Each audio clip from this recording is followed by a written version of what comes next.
Hello అందరికీ welcome back to our channel Varunika Niharika. అందరు ఎలా ఉన్నారు? మేమైతే చాలా బాగున్నాం. ఈరోజు వీడియోలో సింపుల్గా చేసుకునే ఎగ్ పులుసు ఎవరైనా చేయొచ్చండి. చాలా ఈజీగా సింపుల్గా ఎలా చేసుకోవాలో ఈ వీడియోలో చూసి నేర్చేసుకుందాము. సో ఇప్పుడైతే వీడియోలోకి వెళ్ళిపోదాం ఎలా చేయాలో. వీడియోలోకి వెళ్ళిపోయే ముందుగా కొత్తగా ఎవరు చూస్తున్నారో మన ఛానల్ ప్లీజ్ లైక్ చేయండి, షేర్ చేయండి, సబ్స్క్రైబ్ చేసుకోండి. సో నేనైతే దీనికోసం ఒక 18 గుడ్లు తీసుకున్నా. అవి పొయ్యి మీద పెట్టుకున్నా, అవి ఉడుకుతుంటాయి. నెక్స్ట్ ప్రాసెస్, ఉల్లిగడ్డలు 1 కేజీ తీసుకొని ఈ విధంగా చిన్న చిన్న ముక్కలుగా కరిగి పెట్టుకోవాలి, పక్కన పెట్టుకోవాలి. ఈలోపు ఒక పెద్ద ఆపిల్ సైజు అంత చింతపండు తీసుకొని ముందు చింతపండు నానబెట్టుకోవాలండి. చింతపండు నానబెట్టుకోవడమే ఫస్ట్ ప్రాసెస్. మనం పులుసు మంచిగా చింతపండు నానితే పులుసు అనేది చిక్కగా వస్తుంది, మంచిగా వస్తుంది, టేస్ట్ కూడా బాగుంటుంది. సో ఇది పక్కన పెట్టుకుందాం. ఈలోగా గుడ్లు అయితే ఉడికిపోయినాయండి, చూద్దాము.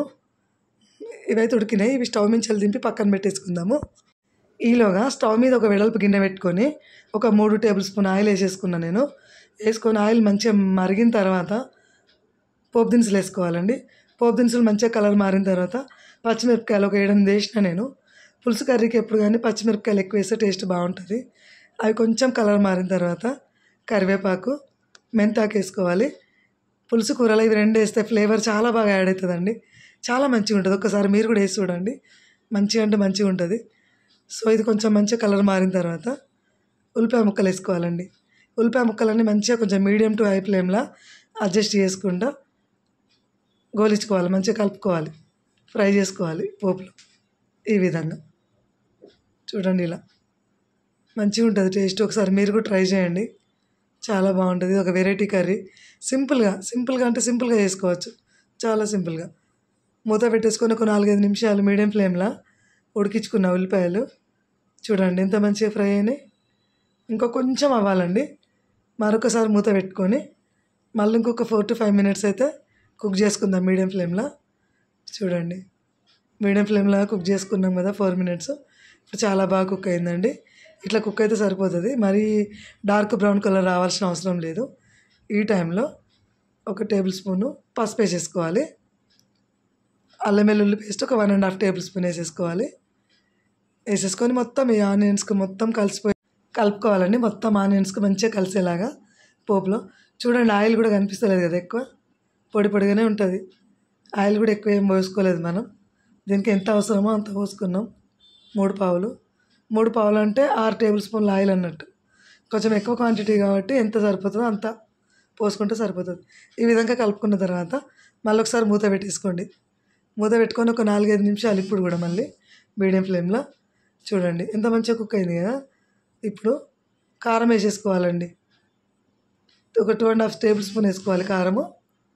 ఉప్పు కూడా ఒక 2 టేబుల్స్ మీద 2.5 టేబుల్ స్పూను ఉప్పు కూడా వేసేసుకొని మంచిగా కలుపుకోవాలండి. ఇదంతా మంచిగా మీడియం ఫ్లేమ్లో పెట్టుకొని జీలకర్ర మెంతుల పొడి కూడా ఇప్పుడు వేసేసుకోవాలి.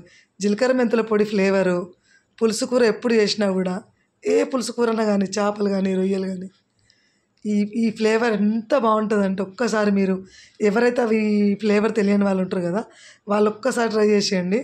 అస్సలు వదిలిపెట్టరండి. జీలకర్ర మెంతులు దూరగా వేయించుకోవాలి. జీలకర్ర మెంతులను సపరేట్గా వేయించుకొని గ్రైండ్ చేసుకోవాలి. సో ఇప్పుడు మూత పెట్టేసుకుందాం. మూత పెట్టేసుకొని మళ్ళీ ఒక 4 to 5 మినిట్స్ తర్వాత చూస్తే చూడండి, ఇప్పుడు ఆయిల్ అయితే సపరేట్ అయిపోయింది. చూడండి కనిపిస్తుంది చమక్మని. ఇట్లా మళ్ళీ ఒకసారి అయితే కలిపేసుకుందాము. చాలా మంచిగా కుక్ అయిపోయిందండి. మొత్తం అన్ని ఆనియన్స్, ఉప్పు, కారం, మసాలాలు అన్నీ మంచిగా పట్టుకున్నాయి, జీలకర్ర మెంతుల పొడి. ఇప్పుడు ఈ టైంలో మనము పులుసు అనేది తీసి పెట్టుకున్నాం పక్కన. 1 లీటర్ అండి, 1 లీటర్ అయింది నాకు పులుసు. ఆ మాత్రం పడుతుంది. ఇలా లూజ్గా ఉంది అనుకోకండి. ఇది మంచిగా కుక్ అయిన తర్వాత కొంచెం దగ్గరికి అవుతుంది మంచిగా. ఒకసారి పులుసుకు మొత్తం ఉల్లిగడ్డలు అంతా కలిసేలాగా కలుపుకుందాం. ఈ విధంగా మళ్ళీ ఒకసారి అయితే మూత పెట్టుకొని హై ఫ్లేమ్లో పెట్టుకొని వదిలేద్దాం. ఇప్పుడు మసులుతున్న టైంలో ఈ గుడ్లు వేసుకోవాలండి. అలా ఇంత సింపుల్ రెసిపీ. ఎవరైనా కొత్తగా పెళ్ళైన వాళ్ళైనా, వంట నేర్చుకునే వాళ్ళైనా, బ్యాచిలర్స్ అయినా అన్ని రకాల కూరలు తినాలనిపిస్తుంది కదా. ఇది కూడా మీరు ట్రై చేయండి సింపుల్గా. ఎంత సింపుల్ అంటే అంత సింపుల్గా. అందరికీ కర్రీ తెలుసు కానీ ఒక్కొక్కరికి ఒక స్టైలు. నా స్టైల్లో నేను చెప్పిన, మీకు తెలిసిన స్టైల్ మీరు కూడా చేయొచ్చు. సో ఈ స్టైల్ కూడా మీరు చేసి మీకు ఎట్లా వచ్చిందో నాకు కామెంట్ రూపకంగా తెలియజేయండి ఎలా ఉందో. సో మీరైతే ఎట్లా చేస్తారో కూడా తెలియజేయండి. మీరు కూడా తప్పకుండా ట్రై చేయండి. మంచిగా ఉంటుంది సింపుల్గా. అప్పుడప్పుడు ఇట్లా కూడా చేసుకుంటే. లాస్ట్లో ధనియా పౌడర్ వేసేసుకుందాము. కొంచెం దగ్గర పడ్డది పులుసు. ఇప్పుడు కొత్తిమీర వేసేసుకోవాలి. మొత్తం అయితే ఇప్పుడు మంచిగా అంతా కలిసేలాగా ఒక్కసారి మొత్తం కలుపుకోవాలండి. ఇదంతా వేసిన తర్వాత అంతే అండి. ఫైనల్ కర్రీ అయితే అయిపోయింది. కొంచెం చల్లారిన తర్వాత ఇంకా కొంచెం పులుసు అనేది దగ్గర పడుతుంది. సో మీరు కూడా ఇది తప్పకుండా ట్రై చేయండి. ఈ వీడియో మీకు నచ్చిందని అనుకుంటున్నా. ఈ వీడియో కనుక మీకు నచ్చినట్టయితే ప్లీజ్ లైక్ చేయండి, షేర్ చేయండి. మీ ఫ్రెండ్స్ కానీ ఫ్యామిలీ మెంబర్స్ కానీ షేర్ చేయండి. మీకు నచ్చితే ప్లీజ్ సబ్స్క్రైబ్ అయితే చేసేసుకోండి. Thanks for watching. See you next video. So మీరు కూడా ఎప్పుడు చేసి ఈ కర్రీ అనేది నాకు తెలియజేయండి తప్పకుండా. ఇది కోడిగుడ్ల రసం. ఓకేనా friends? Bye bye. Happy Sunday.